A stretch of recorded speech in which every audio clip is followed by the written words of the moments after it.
Welcome to the Lead Pedal Podcast with your host Bruce Outridge. Talks all things trucking. Now let's get rolling. Hey everybody, how are we doing today? Welcome to another edition of the Lead Pedal Podcast. This is episode number 1076, and we're going to talk about the white brand of trucks. Remember those?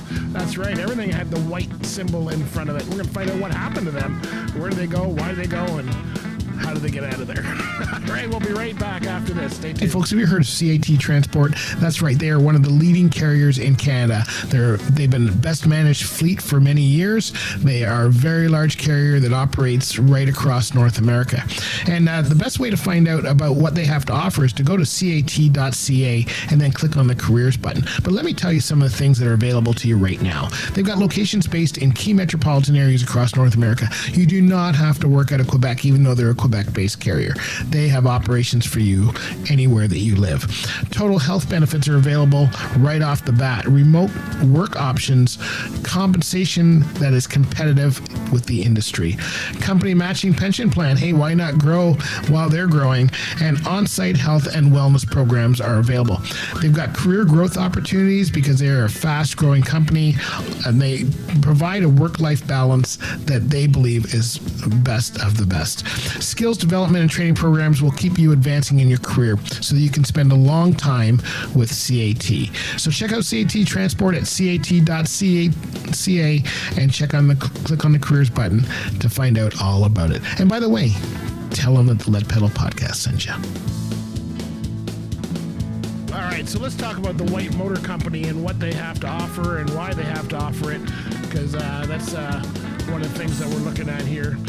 So the White Motor Company, you may know this name White because it's been on everything, but it's an American automobile, truck, bus, and agricultural truck manufacturer from 1900 to 1980. The company was also produced bicycles, roller skates, automatic lathes, sewing machines, and before World War II, the company was based in Cleveland, Ohio, and was known as the White Diesel Engine Division in Springfield, Ohio, manufactured diesel engine generators, which powered the U.S. military equipment and infrastructure, namely Army, Nike, and Air Force American launch complexes. So there's some of the history. In 1898, Thomas H. White purchased a locomobile steam car and found its boiler unreliable. So his son Roland set up to improve its design, and Roland White developed a form of water tube steam generator, which consisted of series of stacked coils with two novel features. The first was that the coils were all joined at the top of the unit, which allowed water to flow through when pumped and allowing control of the steam generation. And the second was that pulling the steam from the lowest coil closest to the fire, which allowed control of steam temperature. Second point is critical because the White steamer operated with superheated steam. So what happened after that? We're not going to get into all of that. And Roland H. White patented the new design in this White sewing machine company. Well, he was into everything. White's brother Windsor joined the business venture, followed by his brother Walter, and became instrumental in the sales, promotion, distribution of the product. The first 50 cars were completed in October 1900, but none were offered to the public until 1901. If we fast forward to the truck part of this, we're going to find that they started manufacturing gasoline engines in 1908, and the White tractors became popular after that, in the 1920s, and they started having agricultural tractors is what they were interested in, and then developed designs for tractors derived from the standard White trucks. When the White company was not interested in producing tractors anymore, they went out to develop and start their own Cleveland motor plow, and which later became Celtric tractor. And in the early 1920s, they produced the Roland car to diversify the tractor company. Now, the truck manufacturing, this is where it gets interesting for us. White Motor Company ended car production after World War I to focus exclusively on trucks. And the company soon sold 10% of all trucks made in the U.S.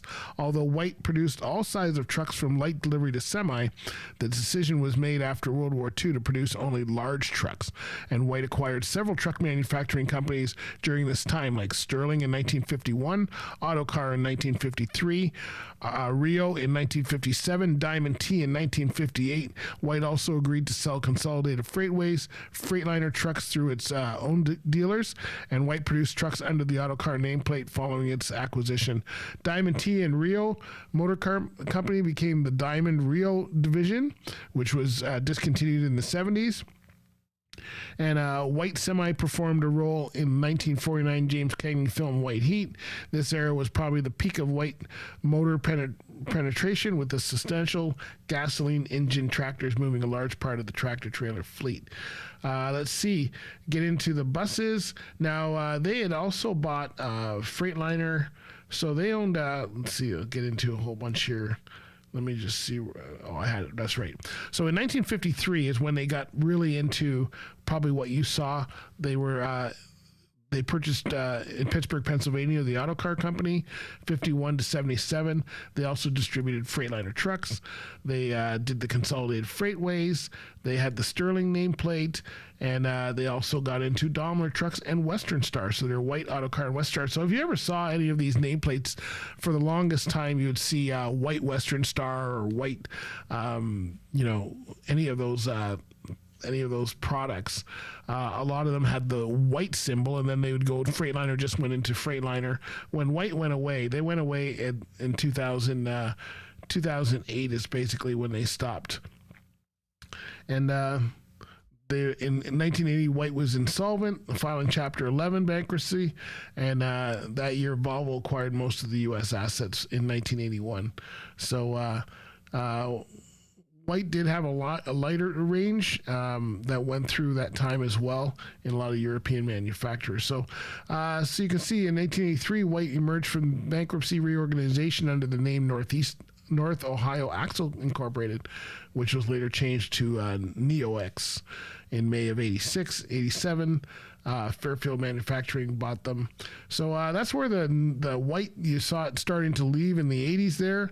White produced trucks as White and Autocar through the 80s, while Western Star continually independently in Canada and the United States, although Volvo White produced high cab over engine models were purchased and rebadged Western Star for sale in the Canadian market through the early 90s. So depending on which side of the border you're on, you saw them or not. I know I used to see a lot of nameplates with White on there, and but Western Star, if you're hauling Western Star, Volvo, Autocar, Sterling, any of those, you were under the White badge for the longest time anyway.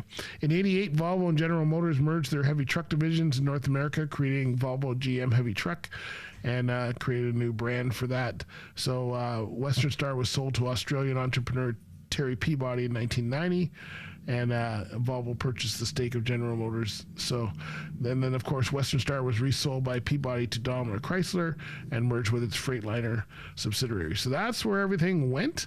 That's where it's all gone since. You're probably wondering what happened there. And you know what? We were wondering what happened too, because I never saw them around anymore.